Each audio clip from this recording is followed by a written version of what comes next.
찬송하라고 하면서 에베소서 전체는 굉장히 들뜬 모습으로 우리에게 하나님이 주신 하늘의 신령한 복이 얼마나 충만한지 이것을 깊이 누리며 살고 그러면 찬송할 수밖에 없다고 이야기합니다.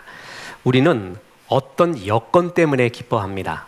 좋은 조건이 들어가고 그리고 환경이 좋아질 때 좋아하는데 그것도 기쁨입니다. 그런데 에베소서에서 말하는 것은 영적인 존재의 기쁨이 가장 우선이고 존재의 기쁨이 넘쳐날 때 현실적인 기쁨까지 같이 충만하게 된다. 그러니까 현실의 기쁨이 모든 기쁨의 끝이 아닙니다. 그리고 뿌리가 아니에요. 존재에 하나님의 신령한 축복이 있어야 현실도 아름답게 사는 겁니다. 에베소서가 그걸 말하고 있습니다. 자, 살펴보겠습니다.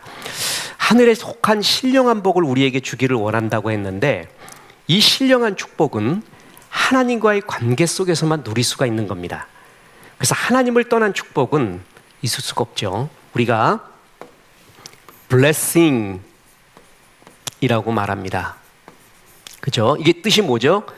죄송합니다, 여러분. 굉장히 힘들게 해서. 근데 이 정도는 우리가 알아야 그래도 하나님이 우리를 인간으로 태어나게 했는데 축복이라는 뜻이죠. 축복. blessing은 축복이고 복인데 이건 어디서부터 왔냐 하면 blooding에서 왔습니다. blood가 뭐죠? blood? 피예요. 피 흘림이죠. 피 흘림에서 축복이 온 거예요. blessing이라는 게. 피 흘림이라는 게 뭐죠? 하나님과의 관계. 그러니까 제사에서 피 흘림이 없은즉 죄사함이 없는. 그러니까 피 흘림의 제사를 통해서 하나님의 축복의 단계로 나가잖아요. 그러니까 피 흘림이 곧 축복이라는 거죠. 그러니까 하나님과의 뭐라고요? 관계가 우리의 모든 축복의 원인이다. 그러니까 이걸 떠나서의 기쁨을 추구하면은 안 됩니다.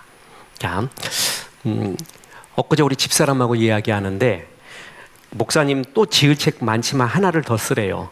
그래서 뭐요? 그랬더니 우상 숭배에 대한 그것의 철저한 하나님의 징계에 대한 책을 쓰라는 거예요.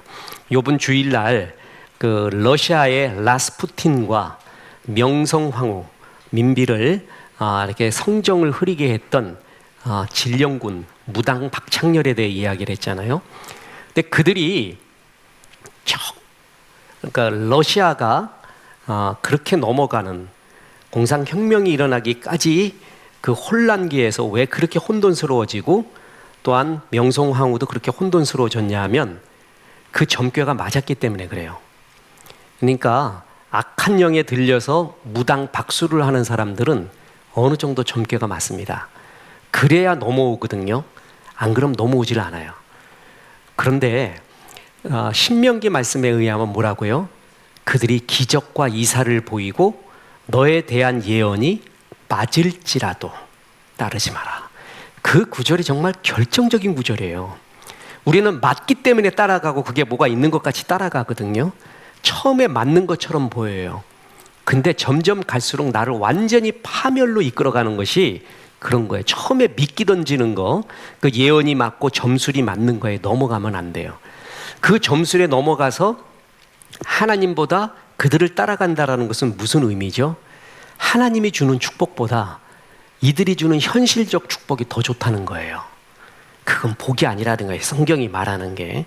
하나님과의 관계 속에서 하나님을 떠난 축복은 있을 수가 없다는 거예요. 그러니까 에베소서는 충만과 풍성을 우리에게 계속 말해요. 근데 충만과 풍성은 어디서 나오냐면 존재에서 나오는데 어느 존재냐 하면은 내가 사랑받는 존재라는 확신 속에서 인생의 충만함과 풍성함은 나오게 되는 거예요. 사랑받지 못할 때 열등감이 생겨요. 그리고 내가 사람들한테 인정받고 사랑도 받고 이런 사람일수록 뭐냐면 아주 떨려해요. 여유가 있고 여백이 있어요. 웃을 줄도 알아요. 그런데 이게 사랑받는 존재라는 것에 확신이 없을 때 열등감이 있고 모가 나가 되고 가시가 생기게 되고 행동도 이상해져요. 너는 성경이 먼저 여기부터 시작하라는 거예요. 너는 사랑받는 존재인데 하나님의 깊은 사랑을 받는 존재다 라고 하는 것이 요번에 주제예요. 성부 하나님의 사랑을 받는 존재고 성자 예수님, 성령 하나님의 사랑을 받는 존재다. 여기부터 모든 것을 시작해라 하면서 오늘 성부 하나님의 사랑을 받는 존재가 어떤 의미인가를 이야기하고 있습니다. 자, 보길 바랍니다. 성부 하나님이 주신 하늘의 복은, 자, 에베소서 1장 4절에 곧 창세전에 그리스도 안에서 우리를 택하사 우리로 사랑 안에서 그 앞에 거룩하고 흠이 없게 하시려고. 하나님이 우리를 택한 사랑이 있잖아요. 택한 사랑이 제일 큰 사랑이라는 거예요. 그러니까 여러분이 지금 여기 앉아 있잖아요. 이 택함을 받는다는 것이 그렇게 소중한 일이라는 거예요. 그러니까 예수를 믿고 싶어도, 하나님을 믿고 싶어도 어떤 사람은 믿으려고 해도 죽어도 안 믿어지는 사람이 있어요. 죽어도 안 되는 사람이 있는데 이렇게 택함을 받은 사람이 누리는 하나님과의 관계의 복. 근데 그것이 언제부터 나왔냐 하면은 창세전이래요. 이게 신비의 구절입니다. 그러니까 나를 택했는데 언제 택했다고요? 지금 택한 게 아니에요. 그러니까 지금 내가 뭘 잘하고 있어요. 아름답게 하고 있어요. 주님도 찾고 있어요. 그래서 그때 그 아름다운 모습을 보고 창조한 게 아니라 내가 태어나기 전에, 그것도 뭐예요? 태어나기 전도 그냥 전이 아니라 창세전이에요. 창세전에. 자, in the beginning, 베르시트 바라, 베르시트, 한 처음에, 태초에라는 것이 창세기 1장 1절입니다. 자, 우리 태초의 이야기를 해야 요것을 조금 이해가 됩니다. 태초에부터 시작을 해야 됩니다. 자, 태초에는 정말 신비로운 구절이죠. 최고의 구절이기도 하고. 자, 이제 조금 여러분 우리의 그 감성을 조금 업시키겠습니다. 김지수가 쓴 시 나의 가장 가난한 사치에 보면 아주 굉장히 좋은 구절을 봤습니다. 성경을 읽으면서 가장 놀라운 지점은 신이 자신을 소개하는 부분이다. 하나님은 자신을 이렇게 말한다. 나는 스스로 있는 자다. 내가 이제까지 읽은 모든 책과 문장을 통틀어, 그러니까 아리스토텔레스와 니체와 프로이드와 마르크스 등의 저작을 통틀어 가장 무서우면서도 창의적인 선언은 나는 스스로 있는 자였다. 그건 마치 빛이 있으라 하시니 빛이 있었다처럼 거대하고 담대한 문장이었다. 흑암을 가르고 나타난 빛, 태초를 명령한 스스로 있는 자, 나는 그 문장 앞에서 망연자실했다. 문학가를 찾아가신 하나님의 모습이 여기 있어요. 그죠? 그러니까 하나님은 여러 모양과 방법으로 내 기질과 은사에 맞도록 찾아가세요. 근데 어느 문학가에게는 이렇게 찾아간 거예요. 자기는 첫 문장, 어떤 소설이나 시의 첫 문장의 그 천둥 같은 것을 좋아하고 그런 것들을 모으고 기뻐했다는 거예요. 근데 자기는 이 문장 앞에서 모든 것이 압권당하고 있다는 것을 느꼈다는 거죠. 우리가 잘 아는 기독교 최고의 변증학자 중에 하나인 C.S. 루이스, 그를 찾아간 하나님, 그가 만난 하나님, 이것도 이런 비슷한 모습이에요. 그런 영원에 대한 젠주쿠, 열망. 나는 왜 현실 속에서 모든 걸 만족하지 못하고 영원에 대한 열망이 있고 지금 현실에 이런 불만이 있는가? 그 속에서 주님을 만나게 됩니다. 하나님이 그의 기질에 맞게 다 만나주시는 거죠. 이 소설가한테는 이렇게 만나주시는 거예요. 도대체 이 문장이 뭐냐? 자, 첫 문장은 모든 이야기를 끌고 가는 기관차입니다. 그러니까 세계 문학사를 보면은 천둥 같은 첫 문장, 그러니까 최고로 여기는 첫 문장들이 있어요. 그 대표적인 게 뭐냐면 이상의 날개, 박제가 되어버린 천재를 아시오? 이게 뭐요? 아무튼 이때. 그리고 또 뭐냐면은 설국, 야스나리라가 일본 최초의 노벨 문학상 작가죠. 야스나리가 쓴 설국에 보면 이렇게 나옵니다. 국경의 긴 터널을 빠져나오자 눈의 고장이었다. 밤의 밑바닥이 하얘졌다. 신호소에 기차가 멈춰섰다. 나는 이게 왜 이렇게 멋있는 문장인가를 몰랐어요.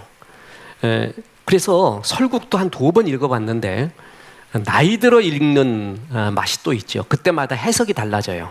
느낌의 감동도 달라지고, 그리고 문장가들이 이런 비평가들, 그러니까 전문 교수들이 최고의 문장을 이야기할 때 동양에서는 설국을 따지는 거예요. 이거 설명하려면 너무 길어요.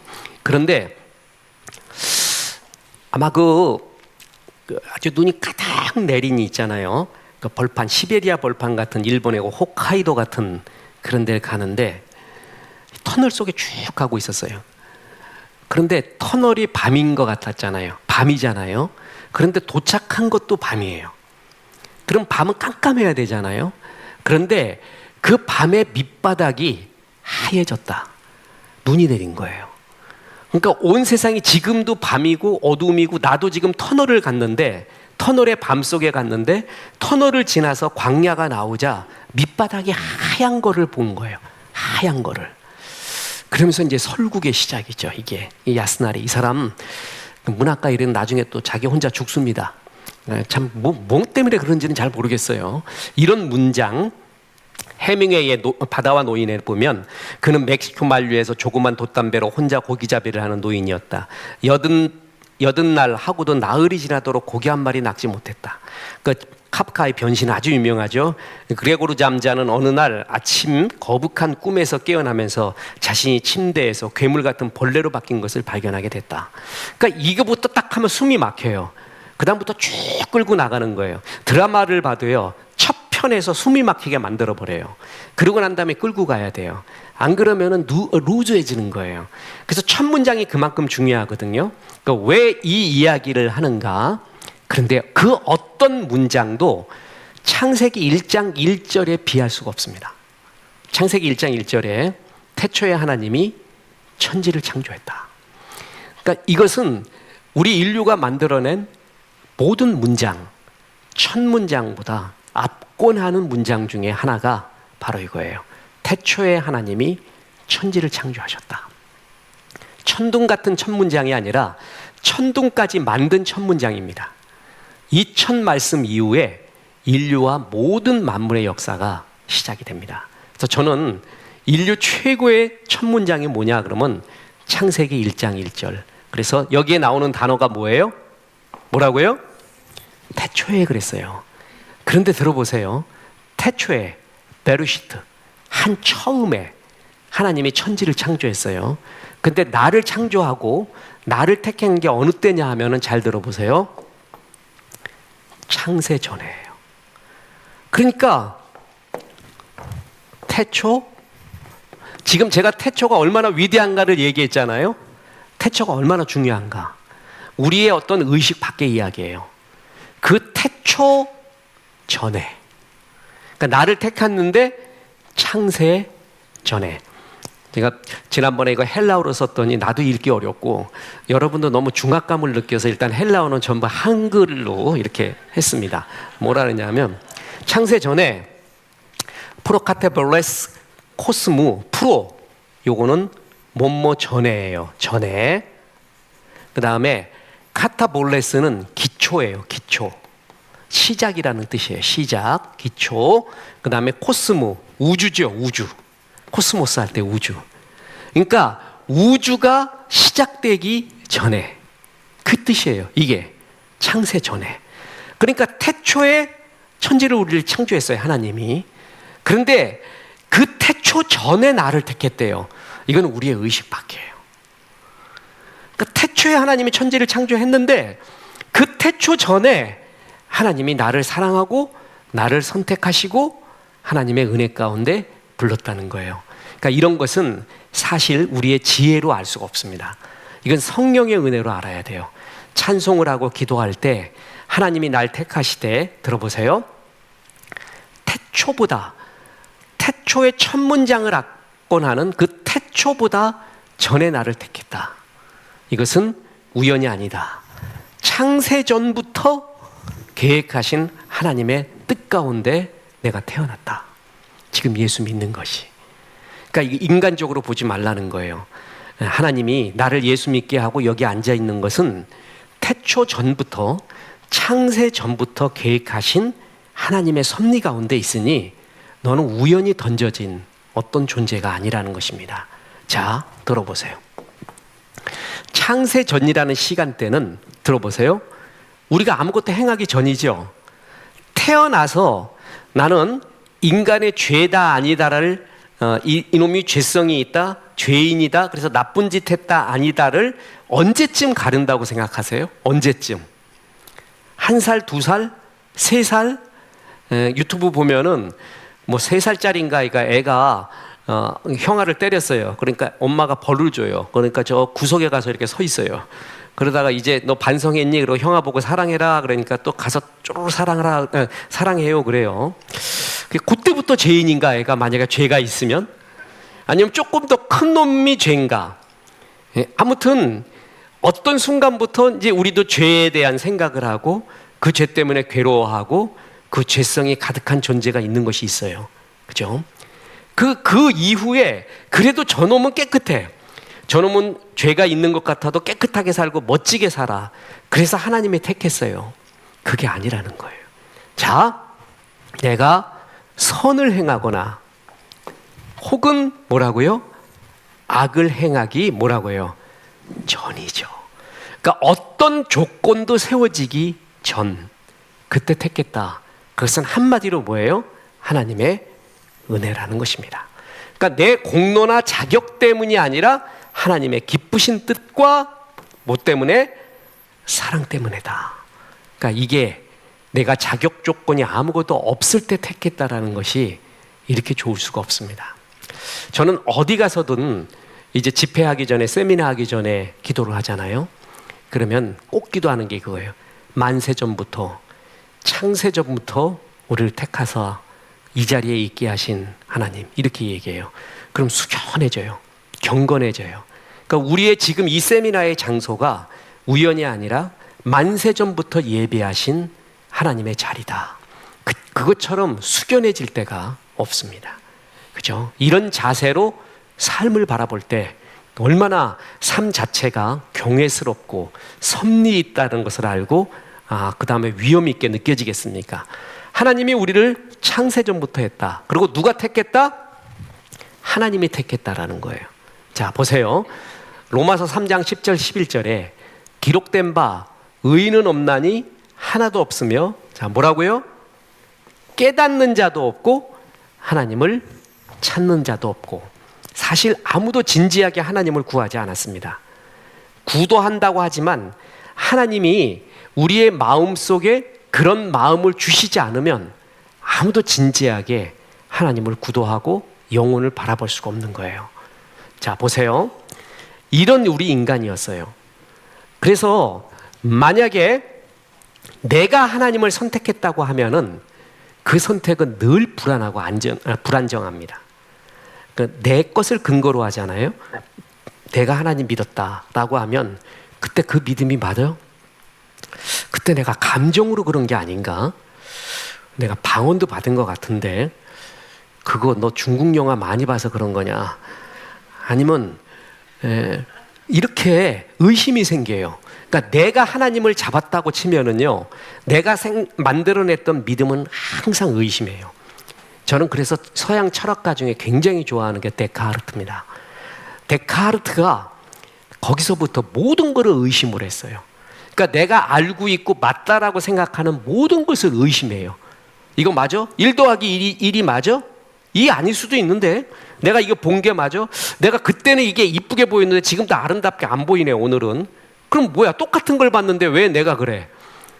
원효대사가 설화 전설이지만은 그냥 목말라서 저녁에 물 먹어서 너무 시원하다고 했는데 아침에 보니까 해골바가지 물이었네. 똑같은 물이었는데 맛이 달라지는 거예요. 벌써 막 구역질을 하고. 내가 본 것이 맞아? 내가 들은 것이 맞아? 제대로 들었나? 나는 지금 듣고 싶은 것만 듣는 건데. 그러니까 여러 소리 중에 이 소리만 들었어. 이 소리도 있고 저 소리도 있는데 내가 듣고 싶은 것만 듣는데 그게 맞는 거야? 내가 보고 싶은 것만 보는데 그게 또 맞는 거야? 모든 걸 의심했어요. 내가 지금 알고 있다라는 거를 모든 걸 의심을 했어요. 근데 딱 하나 의심 못한대. 의심하고 있는 자기. 내가 지금 의심하고 있다.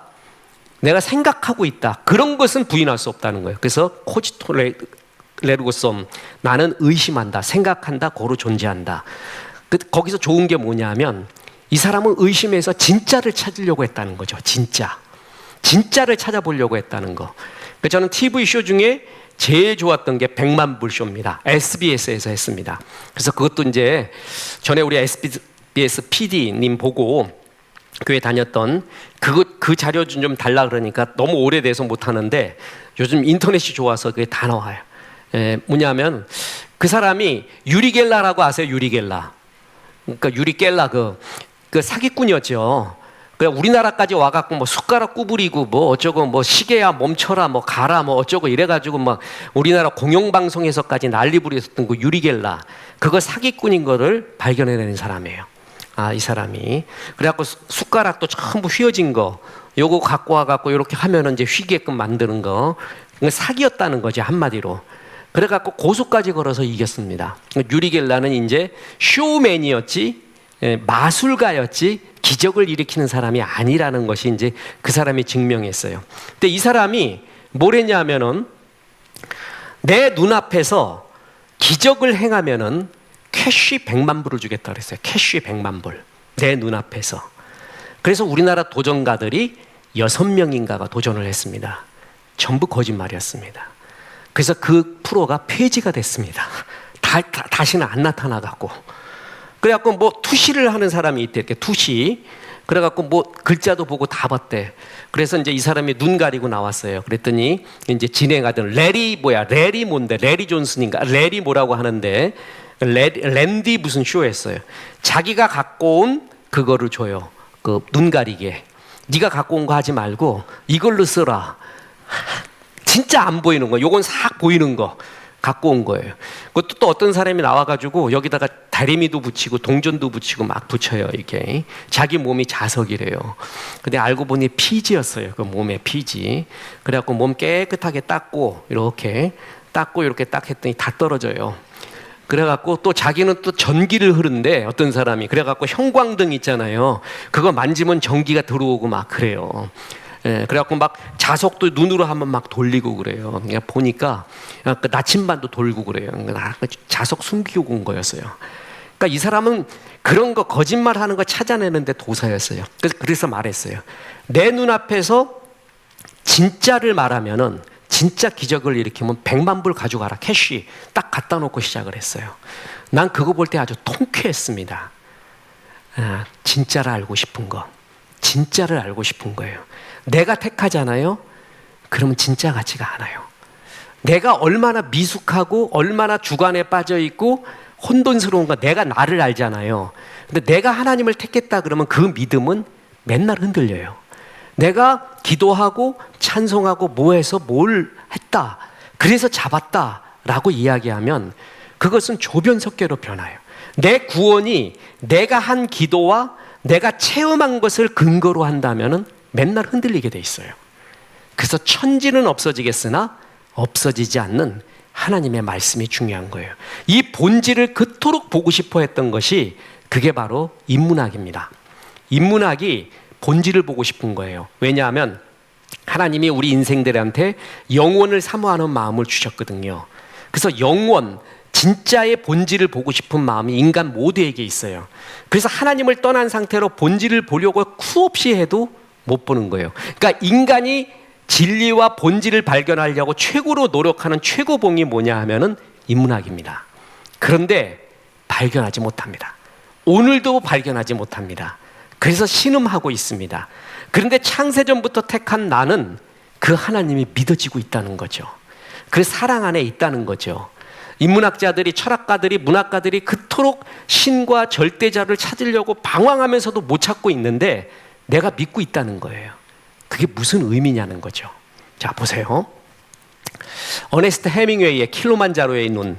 그러니까 요까지는 이제 문학적으로 좀 이렇게 이해하셔야 가슴이 좀 또 그 말씀을 입체적으로 이해합니다. 이것도 최고의 명문장, 천문장 중에 하나입니다. 킬로만자로는 해발 19,710피트의 눈 덮인 산으로 아프리카에서 가장 높다고 한다. 서쪽 봉우리 가까운 곳에 이 얼어서 말라붙은 표범의 사체가 있다. 이 표범이 무엇을 찾아 그 높은 곳까지 왔는지 아무도 그 이유를 알지 못한다. 아주 멋져요. 이게 킬로만자로의 눈이거든요. 이게 누가 했냐 그러니까 조용필이 했대요. 그래서 이 조용필 노래에 있고 그 네팔 정부에서 상 주기도 했어요. 근데 이제 이거를 한 거죠. 이게 너무 유명한 구절이에요. 문학은 다의제였기에 해석이. 그러니까 해석이 하나만 있다라고 해석의 독점을 말할 때 그것은 있을 수가 없습니다. 그러니까 인문학의 최고의 매력 중에 하나는 그 텍스트에 대한 다의적 해석이 있다라는 거예요. 저자의 의도도 필요 없습니다. 저자도 자기가 그 작품을 내놓잖아요. 대중 앞에서. 그러면 자기도 독자의 한 부분이에요. 저자가 이렇게 썼다. 어텐션이라고 그러죠. 그런 의도로 써도 독자가 그렇게 안 받아들이면 소용없는 거예요. 그만큼 저자의 의도도 별 필요가 없는 겁니다. 자, 이 구절의 해석을 저는 목사잖아요. 이렇게 해석을 했고, 문학 전공하는 사람들 앞에, 인문학 전공하는 사람들한테 내 해석을 얘기해 줬어요.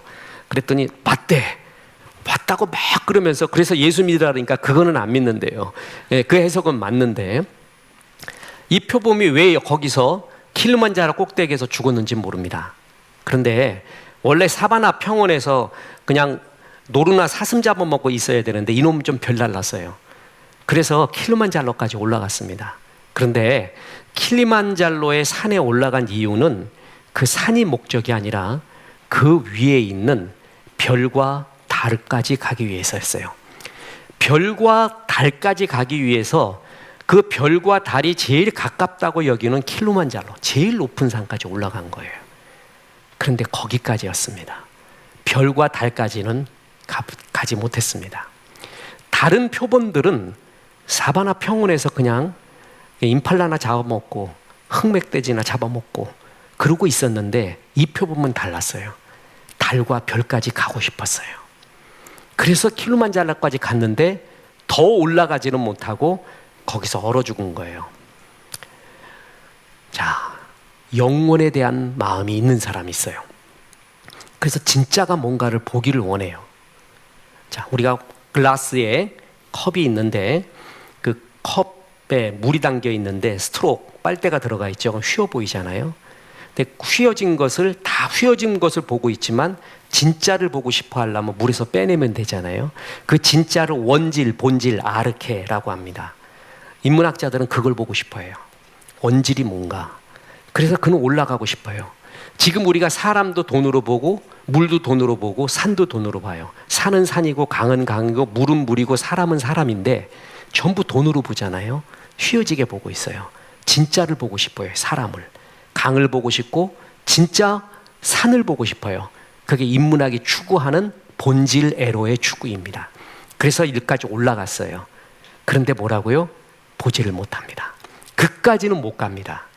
그게 인문학의 인간이 본질을 하나님 없이 자기 스스로 신을 추구하고 본질을 추구할 때의 한계가 뭐냐면은 닿지 못하고 겨우 킬리만자로의 산 꼭대기까지만 가는 거예요. 다른 표범들은 그까지도 못 가죠. 이게 하나님의 은혜 없이 자기가 본질을, 영원을 찾으려 할 때의 인간의 한계입니다. 제가 이것을 인문학자들한테 세미나를 했습니다. 마태, 그걸 그렇게 해석하냐고. 정말 우리가 그런 고민 속에 있다 그래서 창세기 1장 1절 태초에 하나님이 천지를 창조하시리라. 그것만 믿으면 모든 것이 해결이 됩니다. 본질은 거기에 있습니다. 이거 믿고 하나님 잘 믿으세요. 그러니까 그거는 안 되겠대요. 그래서 불쌍하다. 고민은 있어요. 왜 이 이야기를 했냐면 바로 이거예요. 내가 하나님을 선택했다고 하면은, 내가 봤다고 하면 달과 별까지 간 게 아니에요. 킬리만자로까지만 간 거예요. 그리고 다 본 게 아니에요. 그래서 내가 찾고 있는 것은 참 불안정하고 굉장히 비합리적인 것도 많고 불안해요. 그런데 뭐라고요? 하나님이 줬다라는 거죠. 하나님이 주셨다. 그것처럼 안정적인 게 없습니다. 하나님의 예정은 거듭나는 순간 실현됩니다. 내가 선택받은 사람인가 아닌가를 알 수 있는 방법이 있는데, 내가 바로 예수 그리스도를 구주와 주님으로 믿어 구원받으면 내가 하나님의 자녀였구나 라는 것을 그때 깨닫게 됩니다. 하나님의 말씀이 좋아요. 찬송이 좋아요. 그게 택함을 받고 있는 증거입니다. 그리고 결국 내가 예수 그리스도를 구주와 주님으로 영접했어요. 택함 받았다는 얘기입니다. 데일 무디는 신학자는 이렇게 설명했습니다. 제가 시애틀에서 어젯밤 2시에 비행기를 타고 오늘 새벽 8시 반에 공항에 도착했는데 그 비행기는 밤 2시에 떠나서 8시 반에 워싱턴 국제공항에 내리기로 작정된 비행기입니다. 그런데 내가 워싱턴 국제공항까지 올 수 있는 영광스러운 축복을 누리기 위해서는 그 비행기 안에 들어가야 됩니다. 마찬가지로 내가 예수 그리스도를 구주와 주님으로 믿는 그 순간 나를 향하신 하나님의 영광스러운 구속의 경륜이 실현되고 있는 것입니다. 그러니까 예수 믿으면은 하나님의 태초본부터 시작한 섭리가 시작이 되는 것이고, 예수 믿을 때 내가 택함 받는 존재구나라는 걸 그때 안되라는 것입니다. 왜 그러면 나를 택했는가? 곧 창세전에 그리스도 안에서 우리를 택하사 우리로 사랑 안에서. 선택의 동기는 나의 잘남이 아니라 뭐라고요? 사랑입니다. 그러니까 하나님의 사랑을 하나로 표현할 수 없어요. 왜 나 같은 사람을? 그러니까 크리스토퍼슨인가요? Why me라는 찬송이 있습니다. 우리가 고난당하면 제일 하는 말이 뭐예요? 주여 왜? Why me? 나에게 왜? 이러거든요. 근데 이거 갖고 찬송은 안 해요. 나 같은 죄인을 왜 택해 주셔서 이렇게 그리스도 사랑 안에서 주를 찬미하게 합니까? 그게 왜 납니까? Why me? 이거는 말 안 해요. 지 힘들 때는 왜 나에게 이래요? 근데 이렇게 하나님의 은혜 가운데 있을 때는 왜 나에게 그런 소리를 하지 않아요? 그게 우리의 죄성이고 미성숙이죠. 하나님이 날 사랑하셔서 택해 주셨다. 이런 구절들을 보고 우리가 기도를 할 때 그 구절을 계속 묵상하는 거예요. 그 구절을 되뇌이고, 그리고 성령님, 나를 창세전부터 주의 사랑 때문에 택하셨다라는 이 사실이 내 가운데 감동되게 하시고 힘과 용기가 되게 도와주옵소서. 이 기도를 해야 돼요. 그런 게 말씀 기도라고 합니다. 이런 기도가 제일 힘 있는 기도입니다. 하나님이 제일 기뻐하는 또한 기도입니다. 자, 그런데 이제 중요한 것이 선택의 목적이에요. 나를 사랑하기 때문에 선택했죠. 그 다음에 선택의 목적이 뭐냐면 바로 성화라는 것입니다. 성화. 그의 앞에서 거룩하고 흠이 없게 하시려고. 선택의 동기는 사랑 때문이고요, 선택의 목적은 바로 그 앞에서 거룩하고 흠이 없게 하는 성화 때문입니다. 하나님의 선택의 계획은 내가 예수 믿어 구원받았다는 거에서 그치는 게 아니에요. 계속 지금도 그 섭리가 이루어져서 그날까지 거룩하고 흠이 없는 인격적 존재로 완성되는 그런 존재가 되기 위해 선택했다라는 것입니다.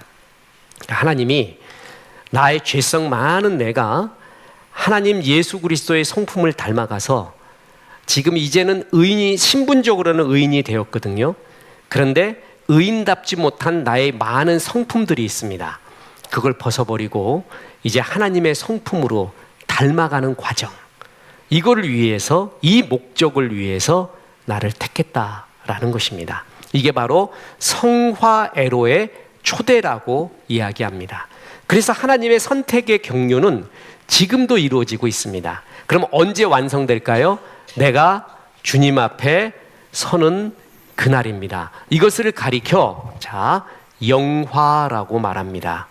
이 예수 그리스도를 믿음으로 말미암아 의인이 되는 것을 칭의, justification이라고 하고, 이제 의인이 된 사람이 점점 예수 그리스도의 성품을 닮아가는 것을 sanctification, 성화라고 말하고, 그 성화가 완성되는 것을 glorification, 영화라고 말합니다. 이 세 가지가 그리스도인의 삶입니다. 그게 에베소서의 주제이고 나중에 정리해서 말씀을 드리겠습니다. 그래서 지금 예수 믿는 사람들이 제일 추구해야 되는 게 뭐죠? 성화, 예수 그리스도의 성품을 닮아가는 것입니다. 그죠? 그래서 예수 잘 믿는다는 건 뭐냐 하면은 그 성품이 정말 예수님의 성품, 갈라디아서에서 나오는 성령의 열매 9가지가 있잖아요. 그게 내 인격 속에 녹아들어 있는 거예요. 그런 것들이 정말 중요합니다. 그래서 그 성화가 죽을 때까지 완성이 되어 가야 돼요. 그래서 예수 잘 믿으면은 정말 예수님의 성품이 그 가운데 많이 보이게 됩니다. 오늘날 한국의 교인들이 빛과 소금의 역할을 못하는 이유 중에 하나가 뭐냐면 믿음은 있는데 인격적 하나님의 성화를 이루지 못하는 거예요. 그래서 예수 믿는 사람보다 인격이 더 떨어져. 그래갖고 제일 은혜가 많은 곳이 주차장이라 그러잖아요. 왜냐? 은혜 받고 거기서 다 쏟아내. 그래갖고 거기 은혜가 넘친대. 거기서 그냥 보통 사람보다 더 욕하고 더 이기적이고 주차하려고 할 때 싸우고 말해요. 그러니까 예수 안 믿는 사람이 핑계가 예수 믿는 사람이 나보다 못하다 맨날 이 얘기해요. 들어야 되는 소리입니다. 그런 거는 왜 예수만 구원이냐 이런 거는 그야말로 핍박이에요. 근데 예수 믿는 사람의 인격이 왜 그러냐라는 것은 우리가 회개해야 될 점입니다. 그것은 틀린 이야기가 아니죠. 그래서 지금도 성화애로로 주님께서 우리를 초대하고 있다라는 거예요. 말의 성화, 인격의 성화, 가치관의 성화, 이것을 기대하고 있다라는 것입니다. 자, 그러고 나서 그의 1장 5절에 그의 기쁘신 뜻대로 우리를 예정하사 예수 그리스도로 말미암아 자기의 뭐가 되게 하셨다고요? 자, 이제 들어보세요. 성부 하나님이 우리에게 주시는 최고의 하늘의 신령한 축복은 뭐냐면 창세전부터 너를 택했다라는 거예요. 그래서 예수 믿게 하나님의 은혜를 주셨다. 그리고 또 하나가 뭐냐면은 그래서 자기의 아들이 되게 하셨다라는 거예요. 자, 이제부터 우리는 하나님의 피조물이자 이제 최고의 특권인 아들의 특권을 받게 됐다라는 것입니다. 이거를 완전히 누려야 됩니다. 여러분 애 길러봐서 알죠? 애는 종이 아니잖아요. 그 애가 하는 행동을 잘 보면서 애가 집에 와가지고 우유 없으면 왜 없냐요? 자기가 사온 것도 아닌데 주스 없으면 왜 없냐? 그러면 엄마가 좀 이렇게 가서 사옵니다. 근데 종은 주인한테 왜 우유 없냐고 그 소리 하다가 맞아 죽습니다. 그런데 아들은 그런 배짱이 있거든요. 우리가 신앙을 이해하기 위해서는 이제 우리가 하나님의 뭐가 되었다? 아들이 되었다라는 것부터 시작을 하라는 거예요. 너에게는 이런 특권과 이런 은혜가 너희 가운데 있다. 그것부터 시작하라는 거예요.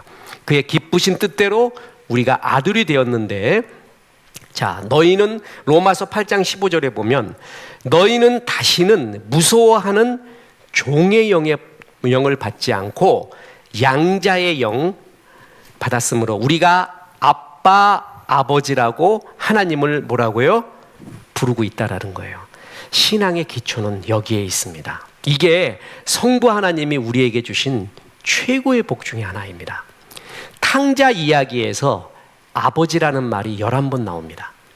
그러니까 탕자 이야기는 아버지를 이해하지 못하면 이 복음 이야기를 이제 이해하지 못합니다. 아버지의 특징이 뭐죠? 언제나 받아주시는 아버님. 우리들이 힘을 잃는 것은 내가 잘한 것이 아니라 자녀됨 때문에 우리가 힘과 용기가 있는 겁니다. 그걸 마음껏 누리라라는 것입니다. 너는 뭐가 아니다? 종이 아니다. 종은 성과를 내야 됩니다. 성과. 종은 일을 잘해야 되고 어떤 성과를 내야 되잖아요. 아들놈은 그게 없어요. 딸놈도 그게 없어요.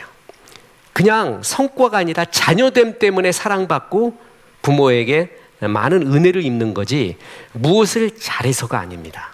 그렇죠? 잘해서 기뻐함을 받는다는 것은 종이에요. 종. 너는 그게 아니다. 그럼 이런 것을 잘 생각을 하면은 보세요. 하나님이 나의 삶 중에 어떤 걸 기뻐하겠는가 하는 거예요. 뭘 기뻐하겠는가? 이거는 완전히 다른 차원으로 넘어가게 되죠. 자, 보세요. 10,000원짜리가 아무리 구겨져도 10,000원이죠. 10,000원은 10,000원이에요. 50,000원은 50,000원이고요. 우리는 신분에 의지해서 하나님께 나오는 거지 나의 행위에 의존해서 하나님께 나오는 게 아닙니다. 자, 탕자가 이제 아버지께 나에게 돌아올 재산 주십시오. 그러니까 아버지 없는 걸 여긴 거예요. 그러니까 원래 유산은 아버지가 죽고 난 다음에 받는 거거든요. 근데 나한테 유산 먼저 달라는 것은 뭐죠? 아버지 없다는 얘기예요. 그리고 그걸 가지고 나간 거예요. 그래갖고 다 털어먹고 돌아오게 됩니다. 그래서 뭘 먹었냐면은 돼지 주엄 열매를 거기서 먹게 됩니다. 죄를 범한 나, 못난 나를 보고 마귀가 뭐라고 말하냐 하면, 마귀가 이렇게 말합니다. 너는 죄 때문에 돼지 주엄 열매나 먹으면서 죽어라. 넌 평생 그렇게 살아라. 마귀는 이야기합니다. 그리고 탕자도 자기에 대한 해석을 합니다. 아버지께로 돌아오잖아요. 그러니까 아버지가 먼저 봐요. 그러니까 아버지한테 하는 말이 뭐냐면, 나를 품꾼의 하나로 여겨주십시오. 내가 이런 죄를 범했으니까 품꾼의 하나로 여겨주십시오. 이러는 거예요. 그게 무슨 의미냐 하면 다시 앞으로 갑니다. 나를 뭘로 여겨달라고요? 종으로 여겨달라는 거예요. 내가 이러이러한 나쁜 일을 했으니까 나는 이제부터는 아들이 아니라 종으로 여겨주십시오. 그리고 자기 자신에 대해서 그렇게 해석을 합니다. 그런데 아버지의 해석은 뭐죠? 하나님 아버지의 해석은 잃었다가 찾았으니 잔치하자 내 아들아. 너는 내 아들이다 라고 뭐라고요? 존재를 회복시켜줍니다. 마귀는 네가 이런 죄를 범하고 실패하고 나쁜 짓을 많이 했으니까 평생 돼지 주엄 열매나 먹고 살아라. 그게 네 본분이다 이래요. 탕자 스스로도 뭐냐면, 나는 이제 아들이라기보다 품꾼, 종으로 여겨달라 그렇게 말해요. 어찌 보면 양심선언 같아요. 그래야 내가 편할 것 같습니다. 그거는 복음을 정말 모르는 소리예요. 아버지는 뭐라 그러냐면, 아들을 내가 잃었다 찾았다 그래요. 잃었다 찾았다. 그래서 장치하자 이렇게 말하고 있습니다. 저는 이 이야기를 현실 속에서 굉장히 많이 이렇게 들었습니다. 그래서 제 후배 중에서도 뭐냐면, 형님 탕자 이야기에서 탕자 형을 아니에요.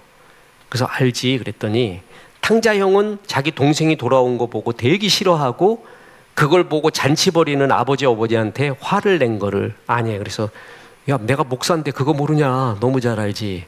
근데 자기는 탕자 형이 너무 이해가 된대. 왜 그래? 그랬더니 자기가 그렇대.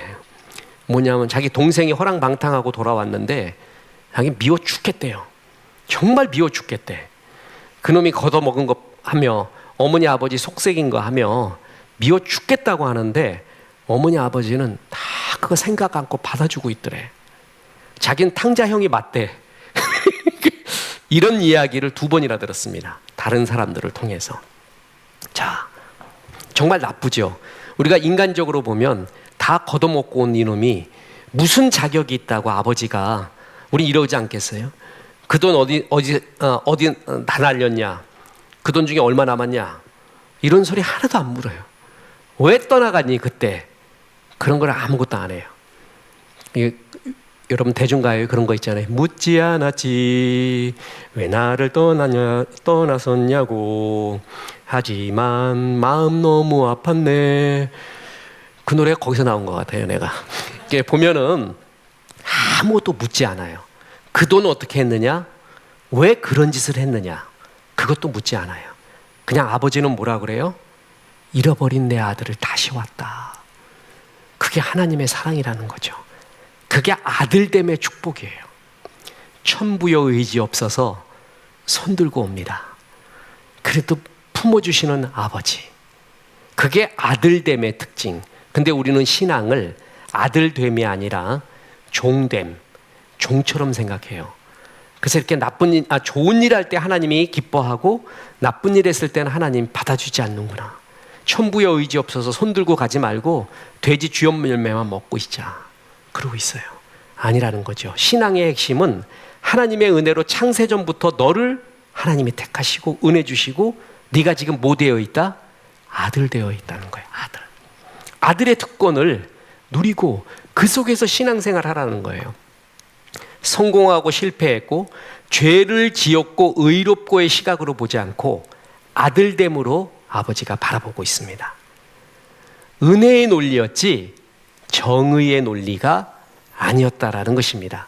탕자의 형은 정의의 논리였습니다. 이런 탕자의 형은 자기가 한 일이 가장 큰 무기입니다. 아직 하나님의 나라에 비밀을 모르는 것입니다. 이 탕자 이야기가 누가복음 몇 장에 나와요? 자, 여러분 혹시 아는 사람이 있을까 모르겠습니다. 누가복음 5장, 15장에는 세 개의 비유가 나와요. 첫째는 뭐예요? 잃어버린 양. 또 하나, 두 번째는 잃어버린 드라크마. 세 번째는 잃어버린 아들의 이야기. 전부 뭐예요? 잃어버린 이야기예요. 이 누가복음 15장이 예수님이 이 이야기를 하게 되는 배경이 누가복음 15장 1절에 나옵니다.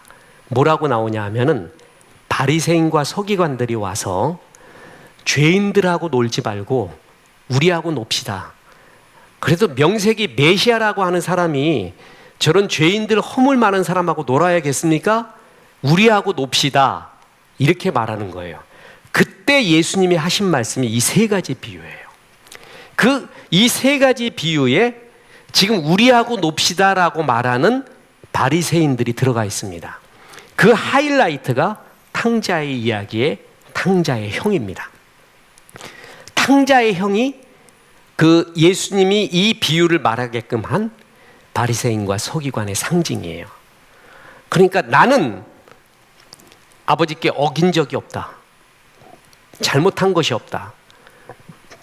탕자는 이렇게 허랑방탕하고 오지 않았느냐. 얘네들 다 죄인이다. 죄인이다. 이들하고 놀지 말고 형인 나하고 놀자. 의로운 나하고 놀자. 그게 예수님이 이 비유를 말하게 된 계기였습니다. 근데 예수님은 이런 정의로운 의원이 필요 없는 건강한 사람을 위해 온 게 아니라 비유하는 거죠. 자기가 건강하다고 믿는 이런 잃어버린 탕자, 이런 의원이 필요한 잃어버린 자를 위해 왔다. 이게 복음의 핵심이에요. 내가 한 것을 가지고 이만큼 잘했으니 하나님이 축복도 해주고, 이만큼 잘했는데 너는 그렇게 못했기 때문에 복을 받지 못하는 거야 하는 율법적 논리, 그걸 다 벗어나서 신앙의 기초는 내가 하나님께 나올 수 있는 것은 내가 잘한 정의의 논리가 아니라 은혜, 다시 말해서 아들됨 때문에 나올 수 있다. 이걸 항상 유지하라는 거예요. 내가 잘했어도 이걸 유지해야 되는 거예요. 하나님, 내가 별 볼 일 없지만, 내가 한 것도 미비하지만 나를 받아주시는 아버지가 고맙습니다 하는 이러한 하나님 앞에 은혜에 대한 감사를, 아들됨의 감사를 항상 하라는 것이죠. 이게 신앙의 본질입니다. 그리고 신앙은 아들됨부터 시작한다라는 것입니다. 마귀가 우리를 가장 무기력하게 만드는 작전은 자녀됨을 잊게 만든다라는 것입니다. 저는 역사 이야기하면 막 들끓어가지고 괴로운 게 많은데, 우리나라 조선 역사의 안타까운 장면이 정순헌철 고순 아니에요? 순헌철 고순, 순헌철종이 가장 무력한 왕들이었습니다. 순저, 헌종, 철종이. 왜냐하면 이때부터 안동 김씨와 풍양조 씨의 세도 정치가 시작이 됩니다.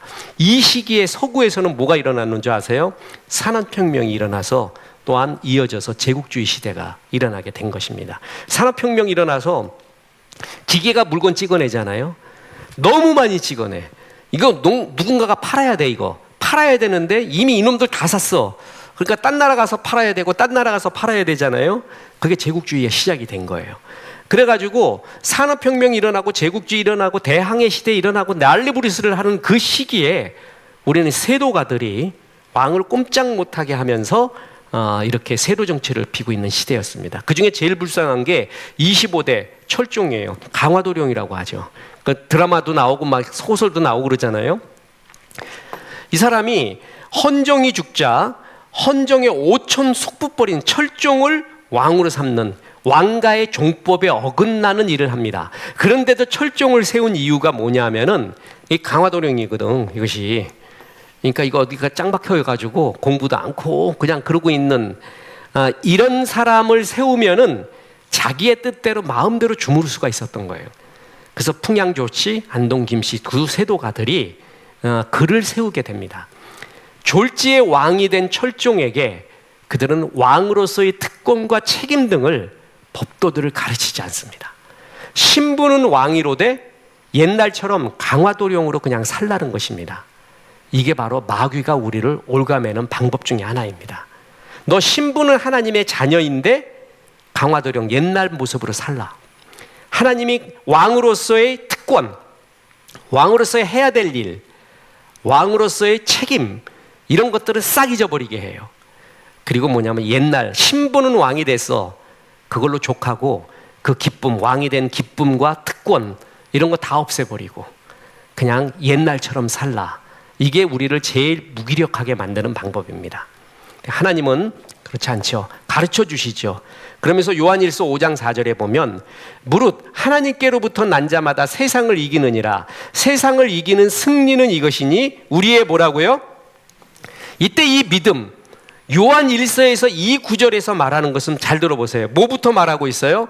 하나님께로부터 난 자마다, 하나님께로부터 났다라는 것을 강조하고 있죠. 세상을 이긴대요. 세상을 이기는 승리는 이것이니 우리의 믿음이라. 이때의 믿음이 뭐예요? 그냥 믿습니다가 아니에요. 나는 하나님의 뭐라고요? 자녀이다. 하나님의 자녀라는 믿음, 자녀의 영, 여기서부터 배짱과 자유와 승리의 힘이 나오게 된다는 거예요. 내가 하나님의 자녀다. 만세전부터 택한 하나님의 자녀다. 옛날 우리 여동생이 오빠 자기가 밤에 잠만 자면은 자려고 하면 위에서 검은 망토를 그렇게 쓴 게 도끼 들고 자기를 쳐다보고 있대요. 그러냐 그랬어요. 그래서 그런 이야기를 하길래 그거 아무것도 아니다. 그거 그 악한 영이 너를 좀 괴롭히려고 하는 건데 그거 좀 하바리 같다. 귀신 중에도 하바리다. 왜냐하면 정체를 다 드러내고 있잖아. 여러분 까만 망토에 피 흘리고 도끼 들고 있으면 누가 봐도 뭐예요 그거. 누가 봐도 악한 영이지. 그건 제일 하바리입니다. 제일 무서운 게 뭐냐면 광명의 천사로 속이는 거예요. 천사같이 보이는 악한 마귀의 술수가 제일 무서운 거지 그 자기 정체 다 늘어낸 건 아무것도 아니에요. 그래서 뭐라 그러냐 하면은 이렇게 외치라 그랬어. 예수 이름으로 명하노니 물러가라. 그거라도 안 물러나냐? 그럼 이렇게 말해라. 나는 창세전부터 만세전부터 택한 하나님의 자녀다. 그거부터 말해라. 나는 먼저 만세전부터 하나님이 택하신 하나님의 자녀다. 예수 이름으로 명하노니 물러가라. 이렇게 말하라고 했어요. 그래서 안 물러나가면 그건 귀신이 아니라 네가 헛개비 본 거다. 그런데 물러난다 분명히. 아무것도 아니다. 그건 고민하지도 마라. 이렇게 이야기를 했어요. 자, 왜 이 이야기를 하라고 하냐? 누구든지 주의 이름을 부르는 자는 구원을 얻잖아요. 예수 이름에 권능이 있어요. 그 예수 이름을 부르고 있는 내가 누군지 아세요? 나는 만세전부터 택하신 하나님의 자녀예요. 여기부터 배짱이에요. 이건 모든 힘의 근거가 됩니다. 여러분 헛개비 볼 때 그거 너무 두려워하지 마세요. 뭐 피 흘리고 있던데요. 그러니까 그러니까 다 벌써 정체 드러낸 거 아니에요. 내가 옛날 그랬죠. 나 진짜 은혜 받고 뭐 이랬을 때 귀신이 있으면 나와보라 그래갖고 공동묘지 진짜 갔어요. 그래서 막 소리 질렀는데 조금 무서워서 도망쳤어요. 왜 도망쳤냐? 귀신은 안 무서워. 사람이 무서워. 사람이. 거기 이상한 사람 나다 그러고 나타나서 막 그냥 도끼 들고 나타나면 그건 예수 이름도 안 통해요. 잘 그런 사람은.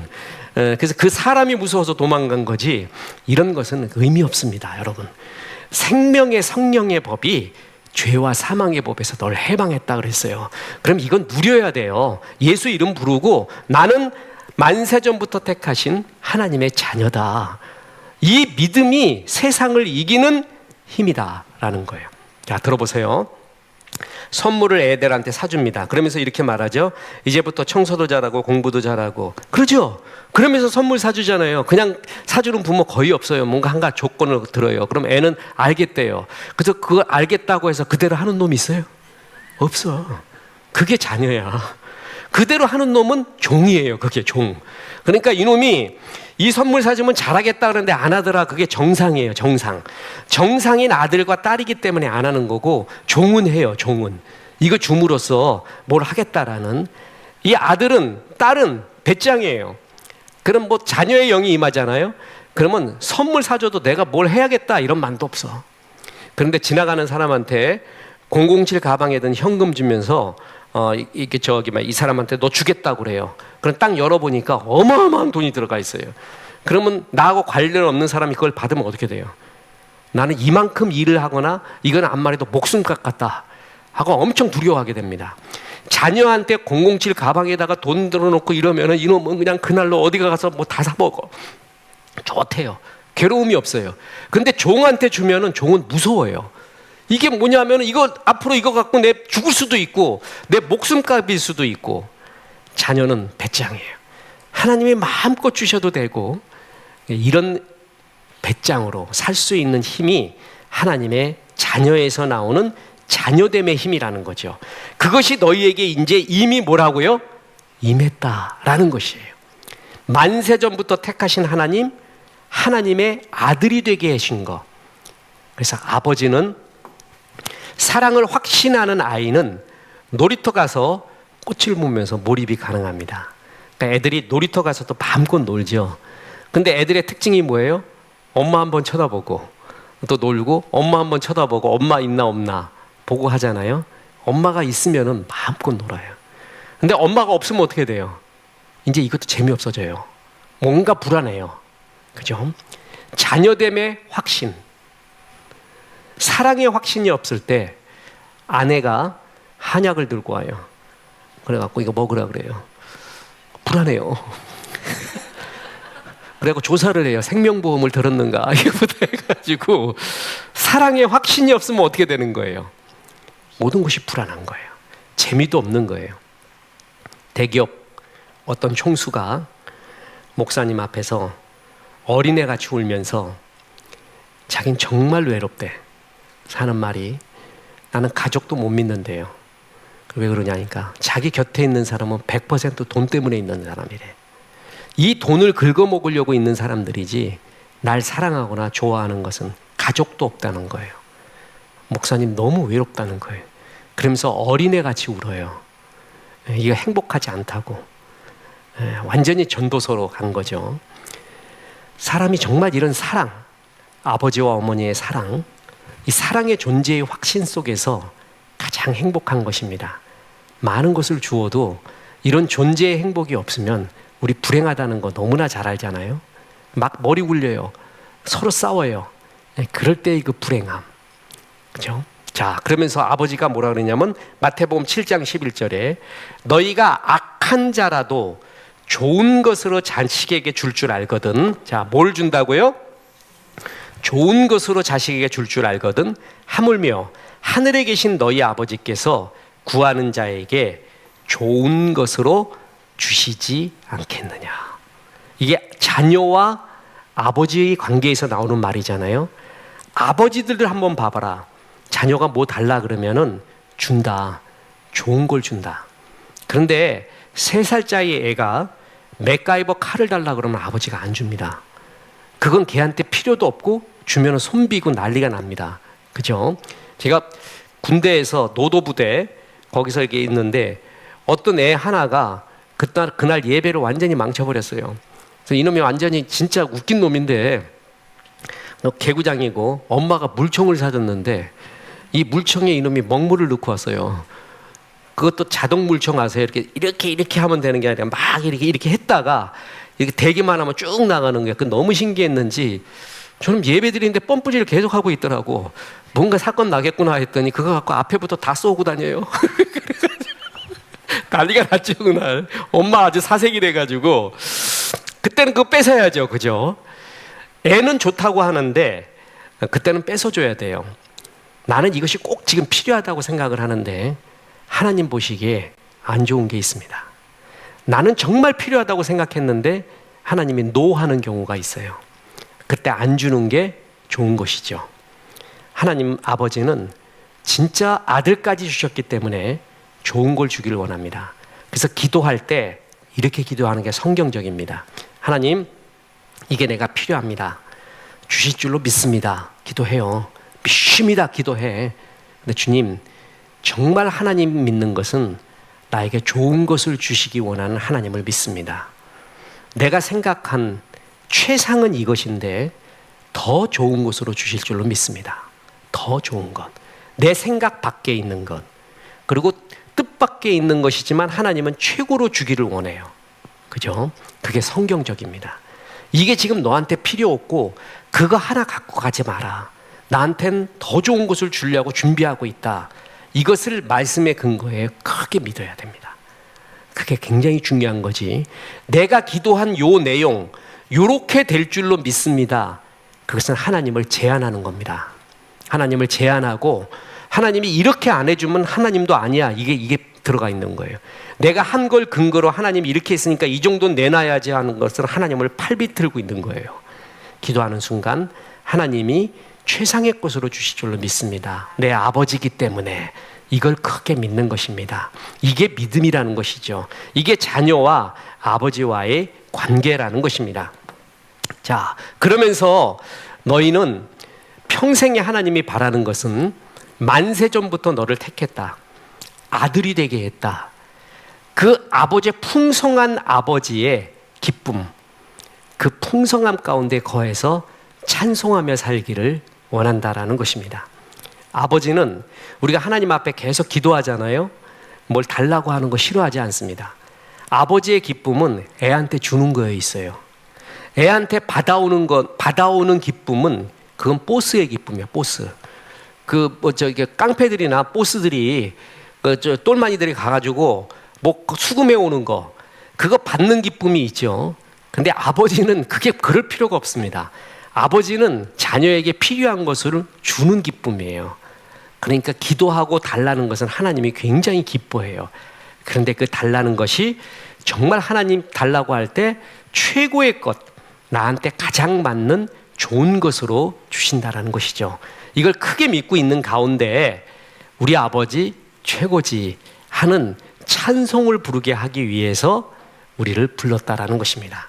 자, 에베소서 1장 6절에 이는 그가 사랑하는 자 안에서 우리에게 거저 주시는 바 그 은혜의 영광을 찬송하게 하려는 것이라.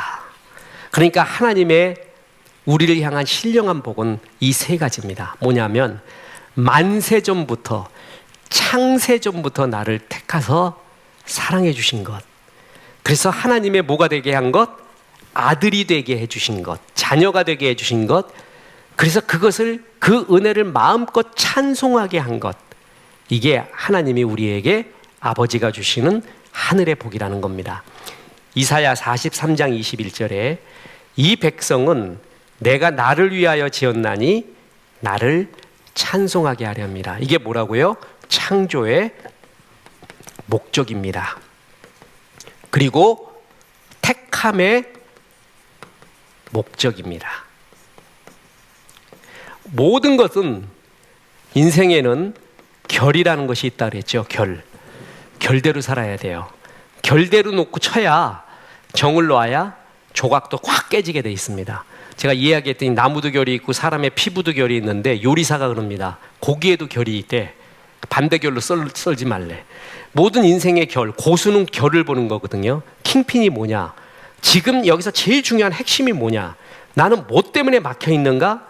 어떻게 달려가야 되는가? 그게 결을 보는 거예요. 결. 그 인생의 목적이에요. 뭐냐면은 인생의 목적이, 나를 택한 목적이 하나님을 찬송하게 하려는 것이라. 하나님이 제일 듣고 싶은 게 우리 하나님 최고, 나 같은 죄인 살리신, 나를 택하신 하나님, 나에게 이런 은혜 주시는 하나님 찬양, 이런 것을 제일 좋아하는 것입니다. 찬양도 보면은 고백의 찬양이 있고요, 구함의 찬양이 있고, 간증의 찬양이 있고, 오직 하나님만 높이는 찬양이 있습니다. 그런데 참 은혜스럽고, 또한 시편에 나와 있고 찬양의 본질은 어디에 있냐면 그냥 하나님만 높이는 찬양이에요. 높이는 찬양. 그러니까 우리가 고백적인 찬양이 있잖아요. 그것도 좋아요. 그것도 하나님의 허락하신 찬양이지만 하나님은 정말 하나님만 높이는 찬양, 그것을 굉장히 영광을 많이 받으십니다. 그래서 그 아주 어려운 때도 내 상황 속에서 나오는 찬양도 좋지만 그냥 오직 하나님만 높이는 찬양을 하잖아요. 그리고 감사를 하면은 색다른 은혜가 거기에 많이 임하게 됩니다. 제가 농담으로 그러지만 만약에 제 두 아들이 어느 날 아빠한테 그래요. 아빠, 나 오늘 아빠가 너무 좋아요. 나는 이 세상에서 제일 존경하는 것도 아빠고 제일 자랑하고 싶은 것도 아빠고, 그래서 나 오늘 30분 동안 아빠가 너무 고맙고 좋아서 아빠만 생각했어요. 여러분 한 번도 경험 못했죠? 저도 못했어요.